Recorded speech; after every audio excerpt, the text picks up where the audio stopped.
Namo tassa bhagavato arahato sama sambuddhassa. Namo tassa bhagavato arahato sama sambuddhassa. Namo tassa bhagavato arahato sama sambuddhassa. Dhareti seta sangkapo abhiyagamana sonaro dhammanu dhammapatipano duka santa karusiyati. Orang dengan kehendak terbaik, pikirannya tidak terbagi, mengingat apa yang ia telah pelajari, mempraktekannya sesuai dhamma, ia dapat mengakhiri penderitaan. Dikutip dari Awakuja Sutta Anguttara Nikaya kelompok 3 Sutta ke-30.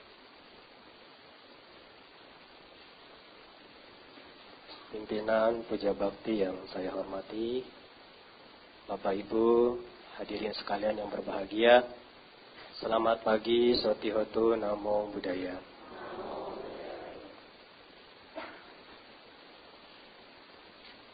Hari ini adalah minggu kedua, ya terhitung dari tahun baru. Jadi saya pribadi mengucapkan selamat tahun baru kepada Bapak Ibu dan hadirin sekalian. Semoga apa yang menjadi harapan, keinginan, terrealisasi berkat usaha dan kebajikan yang sudah dilakukan selama ini. Bapak Ibu, hadirin sekalian, izinkan saya pada kesempatan kali ini menyampaikan dhamma berkenaan tentang apa yang saya kutip di dalam Awakuja Sutta Anguttara Nikaya. Nah, hal ini bisa menjadi cerminan bagi kita. Karena di dalam sutta ini membahas tentang 3 jenis orang ketika mendengarkan dhamma. Nah, nanti bisa disimak secara seksama, saya ini tergolong pada jenis orang yang keberapa. Jadi kalau nanti sudah tahu, sudah mengerti, oh berarti saya jenis orang pertama, kedua, atau ketiga. Sutta ini disampaikan oleh Sang Buddha kepada para biku pada kala itu berkenaan tentang 3 jenis orang di dunia. Apakah 3 jenis orang tersebut? Yang pertama adalah jenis orang yang memiliki kebijaksanaan terbalik. Nah, ini yang pertama. Kedua, jenis orang yang memiliki kebijaksanaan bagaikan pangkuan. Ini yang kedua. Sementara yang ketiga, jenis orang yang memiliki kebijaksanaan luas. Jadi kita akan bahas secara bertahap. Jenis orang yang pertama memiliki kebijaksanaan terbalik. Nah, di sini diumpamakan seperti sebuah kendi yang terbalik. Manakala ketika dituang air, airnya akan tumpah. Airnya tidak akan tinggal di kendi tersebut karena kendinya tertutup. Ya begitu juga ketika orang-orang sudah menutup diri, tidak mau membuka diri. Siapapun yang menyampaikan pesan dhamma, ya tentu dhamma yang diberikan tidak akan masuk. Ya, terlebih-lebih mungkin menilai, yang ceramah si A, yang ceramah si B. Jadi tidak ada untuk membuka diri. Karena dengan demikian dhamma yang disampaikan oleh si penceramah tidak akan masuk. Jadi dikatakan di dalam sutta ini adalah seseorang yang sering datang ke wihara mendengarkan dhamma dari para biku. Nah, para biku menyampaikan pesan dhamma yang indah di awal, pertengahan, dan di akhir. Menyampaikan dhamma yang baik. Nah, ketika seseorang itu duduk, ia tidak memperhatikan sama sekali. Baik dari awal, pertengahan, bahkan sampai akhir. Begitu pula ketika dia sudah beranjak dari duduknya, dia tidak mengingat apa yang disampaikan oleh para biku. Ceramah yang disampaikan baik dari awal, pertengahan, dan di akhir. Jadi, orang yang memiliki kehendak yang baik, pikirannya tidak terbagi, Bapak Ibu. Jadi seharusnya apa yang perlu dilakukan? Kita hadir seutuhnya saat ini. Oh, saya sekarang sedang mendengarkan dhamma. Karena di dalam Manggala Sutta tadi sudah dibacakan. Kalena dhamma sawanang eta manggala muthamangti. Mendengar dhamma pada waktu yang sesuai, itu adalah berkah. Maka sia-sia ketika secara jasmani Bapak Ibu hadir di sini, tetapi secara batin tidak, nah, tentu akan sia-sia. Sudah jauh-jauh datang dari rumah, parkirnya juga mungkin agak susah kesana-kesana. Tapi begitu hadir di sini, pikirannya sudah tidak ada di sini. Perhatian, konsentrasinya tidak ada di sini. Sama halnya dengan tipe orang yang pertama. Kebijaksanaannya terbalik. Kemudian yang kedua, orang dengan kebijaksanaan bagaikan pangkuan. Nah, di dalam Awakuja Sutta ini dijelaskan bahwa diumpamakan seperti seseorang sedang memangku bahan makanan, seperti halnya beras, biji-bijian, dan lain sebagainya.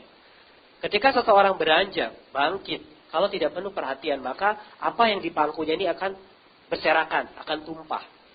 Ya sama halnya ketika seseorang rajin ke wihara, mendengarkan ceramah dari para biku. Ya, ketika duduk dia memang memperhatikan. Dari awal, pertengahan, sampai dengan akhir dia memperhatikan. Akan tetapi, ketika dia sudah beranjak, bangkit dari tempat duduknya, dia sudah lupa. Apa ya yang disampaikan sama Bante ya tadi? Lupa. Nah, sehingga ini dikatakan seperti halnya kebijaksanaan bagaikan pangkuan. Maka apa yang kita dengarkan pada saat ini dimanapun ketika mendengarkan dhamma, hendaknya dhamma itu bisa kita ingat, dijadikan pedoman hidup. Ketika kita berpedoman pada dhamma, maka apapun permasalahan hidup akan bisa kita sikapi dengan bijaksana. Lalu yang ketiga, orang yang memiliki kebijaksanaan luas. Nah, diumpamakan seperti sebuah kendi yang diletakkan tegak, jadi terbuka.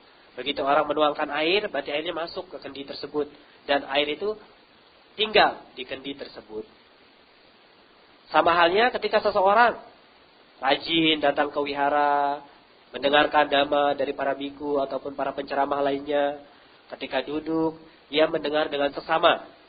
Dari awal, pertengahan, bahkan sampai akhir.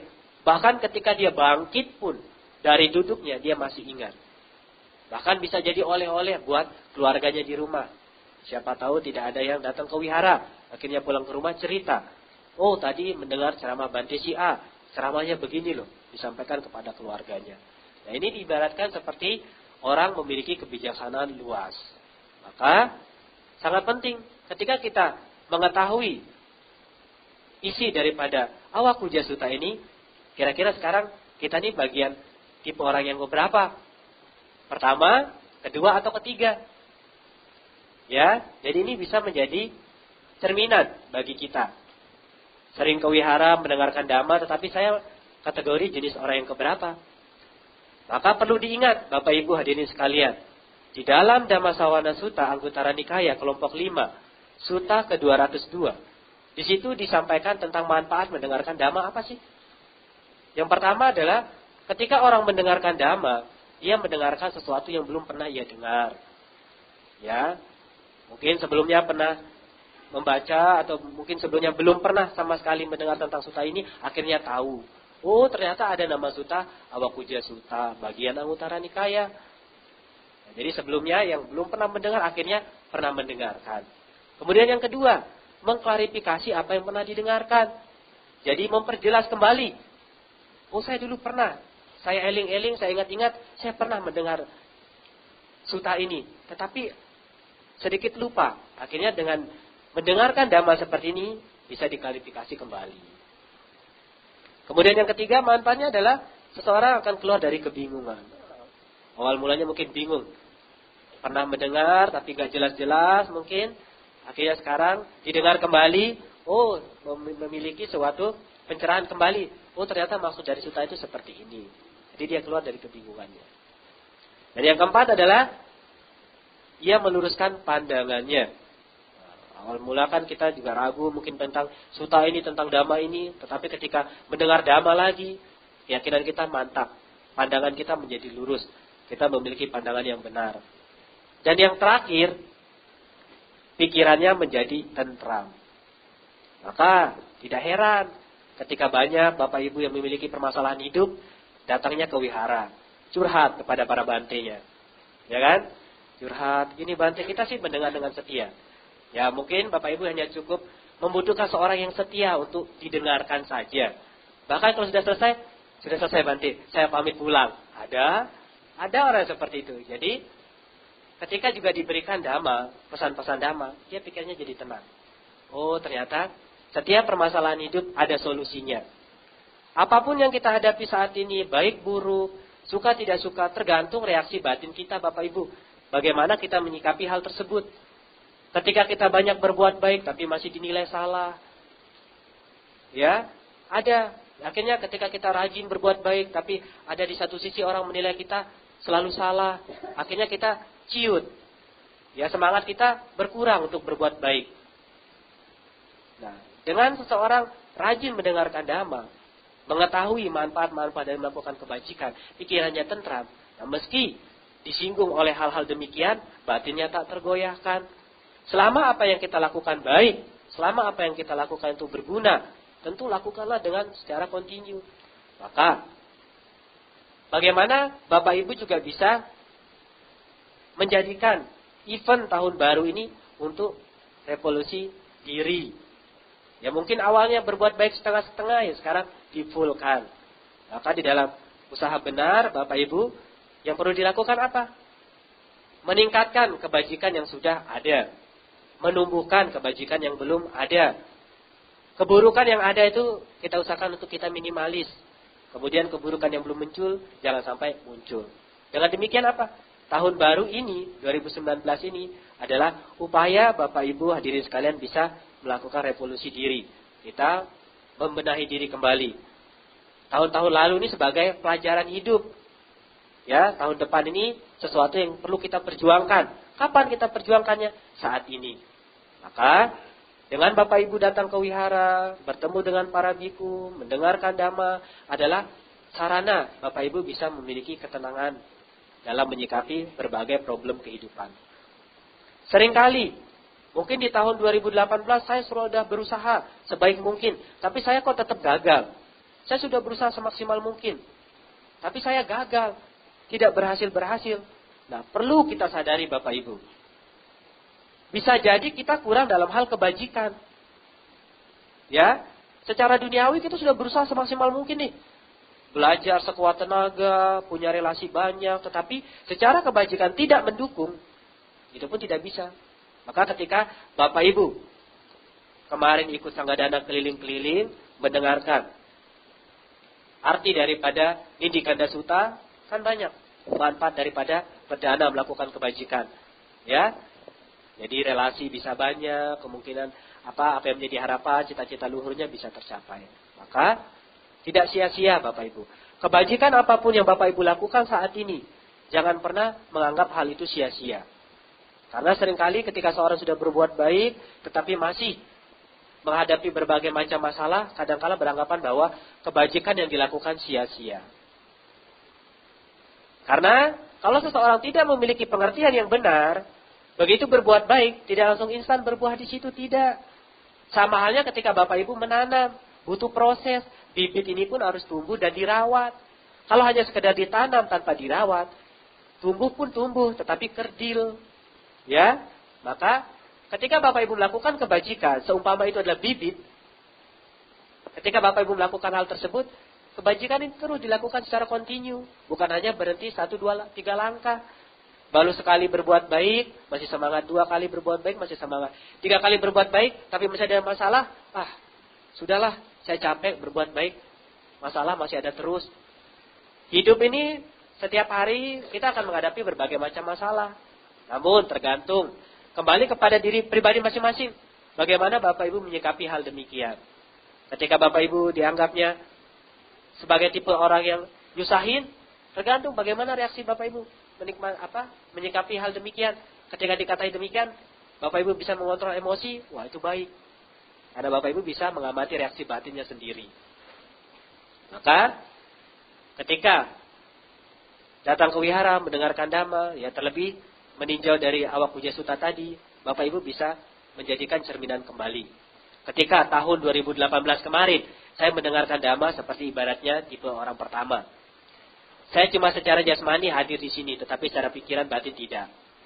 Mungkin ada, tapi kita sekarang mencoba untuk merubah diri. Oh mungkin saya jenis manusia yang kedua. Ketika mendengarkan, ketika para biku ceramah, saya mendengarkan dengan sama. Tapi begitu bangkit pulang, saya lupa. Mungkin ada, ya kita perbaiki diri lagi. Menjadi jenis orang yang ketiga, yang memiliki kebijaksanaan yang luas. Jadi seperti halnya kendi yang diletakkan tegak, airnya bisa masuk. Dengan demikian, apapun yang disampaikan oleh orang lain kita bisa terima. Maka ketika Bapak Ibu bertemu dengan siapa saja, ketika Bapak Ibu menutup diri, maka sia-sia pertemuan Anda dengan orang-orang yang berada di sekeliling Anda. Keluarga pun tidak akan harmonis ketika pasangan ini saling menutup diri. Ada kekurangan, ada kelebihan, kita tidak saling cerita. Keluarga pun tidak bisa harmonis. Di mana ketika Bapak Ibu saling terbuka dengan pasangan Bapak Ibu, itu akan muncul pengertian. Saling memahami satu sama lain. Dengan demikian apa? Cinta yang sudah muncul ini dirawat dengan baik, maka Bapak Ibu akan bisa bahagia. Sama halnya, ketika mungkin istri lagi mau curhat, ya sebagai suami bisa mendengarkan dengan setia. Jangan sibuk dengan layar kaca, handphone saja. Tetapi setialah menjadi pendengar. Ketika istrinya mungkin capek, ngeluh, segala macam, didengarkan saja. Dengan demikian mereka dianggap ada. Ya. Jadi, dengan demikian Anda memutuskan sebagai pasangan hidup, tentu saling melengkapi satu sama lain. Jangan terlalu banyak menuntut kepada pasangannya. Maka dengan rajin ke wihara, mendengar dhamma, Bapak Ibu bisa menumbuhkan pengertian-pengertian yang benar. Nah, seperti halnya di dalam Sigala Sutta disebutkan 4 pilar agar suatu keluarga itu bisa bahagia adalah dengan memiliki keyakinan yang setara, sila yang setara, kemudian kedermawanan yang setara dan kebijaksanaan yang setara. Dengan demikian apa? Bapak Ibu yang hadir saat ini dengan pasangannya berbahagia sekali, bisa sama-sama menyetarakan keyakinannya. Tetapi yang hadir mungkin cuma papinya saja, ayah-ayah Anda saja. Atau yang hadir cuma mami-maminya saja, papinya nggak diajak. Gimana bisa bahagia nantinya kalau sudah beda-beda pendapat segala macam. Tapi kembali lagi kepada diri pribadi masing-masing. Bisa tidak menyikapi hal demikian dengan bijaksana. Ketika pasangannya berbeda pendapat. Kalau berbeda pendapat tidak apa-apa. Tetapi beda pendapatan ini yang bahaya. Kebutuhan per bulan bisa jadi terhalang ya. Butuh ini, butuh itu karena perbedaan pendapatan. Oleh karena itu Bapak Ibu, di tahun ini coba kita belajar untuk mengevaluasi diri kembali. Ya seperti halnya di dalam Awakuja Sutta tadi kita diajarkan paling tidak dengan mengerti dan manfaat mendengar dhamma dari Dhamma Sawana Sutta itu paling tidak kita bisa menjadi jenis orang ketiga. Orang yang memiliki kebijaksanaan yang luas. Karena dengan memiliki kebijaksanaan yang luas, kita ketika berbicara pun akan didengarkan. Seringkali kita menuntut. Ketika kita berbicara tidak didengarkan, kita kecewa, sakit hati. Harusnya kita juga tahu diri, sadar diri. Ketika orang berbicara, saya dengarkan tidak. Ketika orang berbicara di depan saya malah sibuk dengan layar kaca. Saya tidak menjadi pendengar yang setia. Ya wajar. Ketika kita berbicara, kita pun tidak didengarkan. Jangan menuntut. Jikalau kita memang belum melakukan perbuatan yang demikian. Ya.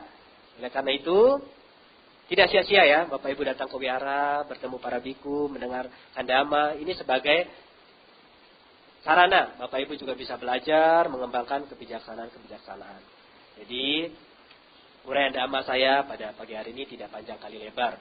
Cukup memberikan pesan dhamma yang berkaitan dari 2 sutta. Ya, Awakuja Sutta dan Dhamma Sawana Sutta. Semoga apa yang saya sampaikan ini bisa memberikan tambahan pengetahuan dhamma bagi Bapak Ibu sehingga menumbuhkan keyakinan terhadap Buddha Dhamma, terus semangat dalam melakukan kebajikan-kebajikan. Semoga dengan daya upaya yang dilakukan selama ini apa yang menjadi harapan dan tujuan cita-cita luhur juga bisa terrealisasi dengan kebajikan yang sudah diupayakan sampai saat ini. Para leluhur, makhluk-makhluk yang memiliki hubungan karma pun turut berbahagia mengetahui kebajikan yang Bapak Ibu lakukan saat ini sehingga mereka senantiasa berbahagia. Jikalau mereka tidak mengetahui, semoga para dewa memberitahukannya. Sabisata Bhavantu Sukhitata, semoga semua makhluk hidup berbahagia. Sadu, sadu, sadu. Satyotu Namo Buddhaya. Namo Buddhaya.